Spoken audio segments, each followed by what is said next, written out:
지난 금요일이요. 전 세계 은행 주식들이 갑자기 확 떨어졌어요. 아니, 겉보기에는 정말 별거 아닌 소식이었는데 이게 어떻게 전 세계 금융 시스템 전체를 공포로 몰아넣었는지 오늘 한번 자세히 들여다보겠습니다. 네, 바로 이 질문이죠. 지난 금요일에 도대체 무슨 일이 있었던 걸까요? 왜 투자자들이 갑자기 이렇게 불안에 떨어야만 했을까요? 자, 그래서 오늘 우리가 따라가 볼 이야기는 이렇습니다. 먼저 미국에서 시작된 작은 공포의 물결이 어떻게 월스트리트를 덮치고 또 전 세계로 퍼져나갔는지 그 과정을 한번 쭉 따라가 볼 거고요.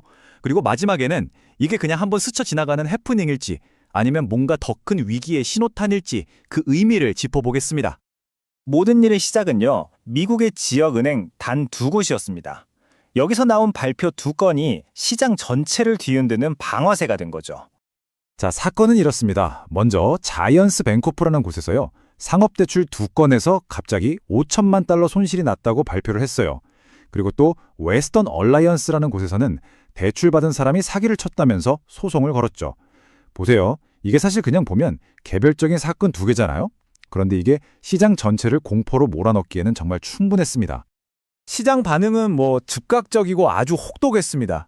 자이언스가 발표하자마자 주가가 무려 13%나 폭락하면서 투매를 이끌었거든요. 그런데 이 13% 하락은 정말 시작에 불과했어요. 공포는 순식간에 이 두 은행의 담장을 넘어서 월스트리트 전체로 번져나갔습니다. 이게 단순히 대출 두 건의 문제가 아니었던 거죠. 투자자들은 불과 2년 전에 있었던 실리콘밸리 은행 붕괴 사태를 떠올렸어요. 대출 기준이 허술한 거 아니냐는 그 깊은 불안감을 다시 한번 건드린 겁니다. 그 전염 효과는 보시는 것처럼 아주 명확했습니다. 뱅크 오브 아메리카나 시티그룹 같은 대형 은행들은 물론이고요. 로빈후드나 어펌 같은 핀테크 기업들 주가까지 줄줄이 하락했죠. 충격이 금융권 전반으로 확산되고 있다는 신호였어요. 그리고 이 충격파는 미국 안에서 끝나지 않았습니다. 아시아와 유럽 시장이 문을 열자마자 이 공포는 말 그대로 하룻밤 사이에 전 세계로 퍼져나갔습니다. TD 증권의 거시 전략가 제임스 로시터가 이 상황을 정말 기가 막히게 표현했는데요. 한번 들어보세요. 밤사이 미국에서 은행주들이 팔려나가는 걸 보고 아시아가 잠에서 깨어나고 또 유럽이 깨어나면서 공포가 그대로 퍼져나가는 겁니다. 정말 딱 맞는 말이죠. 유럽도 예외는 아니었습니다. 도이체뱅크랑 바클레이스 주가가 무려 6%나 빠졌고요. 소시에테 제네랄도 4.6%나 떨어졌어요. 아시다시피 이 은행들은 유럽 시장에서 차지하는 비중이 어마어마하잖아요. 그러니까 유럽 전체 금융시장이 휘청거릴 수밖에 없었죠. 이 공포의 물결은 마침내 아시아까지 도달했습니다.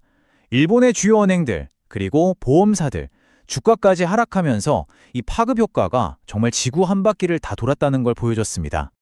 자, 그럼 도대체 왜 이런 일이 벌어졌을까요? 이걸 제대로 이해하려면 잠시 한 걸음 뒤로 물러나서 더 큰 그림을 볼 필요가 있습니다. 핵심은 바로 사모신용시장에 대한 뿌리 깊은 우려입니다. 여기가 어떤 곳이냐면 규제는 좀 덜 받으면서 기업들이 최근 몇 년간 엄청난 돈을 빌려간 시장이거든요. 그런데 최근에 이 시장의 회사 몇몇이 파산하면서 투자자들 사이에서 저게 뭔가 숨겨진 위험이 있는 거 아니야? 하는 걱정이 커지고 있었어요. 이번 은행 뉴스가 바로 그 걱정에 기름을 부은 셈이죠. 이번 투매가 유독 더 충격적이었던 이유가 있어요. 바로 이 엄청난 대조 때문입니다. 올해 AI 붐 덕분에 세계 주식은 16%나 올랐고요. 특히 유럽은행주는 무려 40%나 상승하면서 정말 잔치 분위기였거든요. 모든 게 완벽해 보이던 시장에 갑자기 찬물이 확 끼얹어진 거죠. 한 분석가의 지적처럼 시장이 완벽함에 대한 기대로 가득 차 있었기 때문일 겁니다. 이렇게 바짝 긴장된 상태에서는 겉보기엔 정말 사소한 부정적인 뉴스 하나만 터져도 이 카드집 전체가 와르르 무너질 수 있다는 공포를 불러일으키기 충분했던 거죠.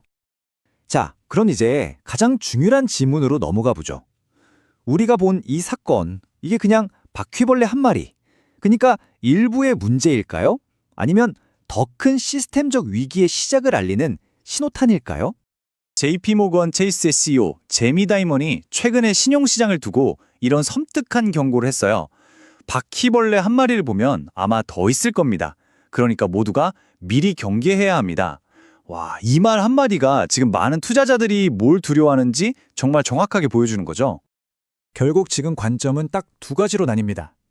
이건 그냥 몇몇 은행의 개별적인 문제일 뿐이야 라고 보는 시각, 그리고 아니다, 이건 시스템 전체로 퍼져나갈 더 큰 문제의 첫 번째 경고 신호다 라고 보는 시각. 이 둘이 팽팽하게 맞서고 있는 겁니다. 자, 그래서 결국 우리에겐 이 질문이 남는 겁니다. 이번 사태, 이게 그냥 시장이 잠깐 흔들린 걸까요? 아니면 완벽할 거라고 믿었던 이 시스템에 나타난 첫 번째 균열의 신호일까요? 아마 이 질문에 대한 답이 앞으로 시장이 어디로 갈지를 결정하게 되겠죠.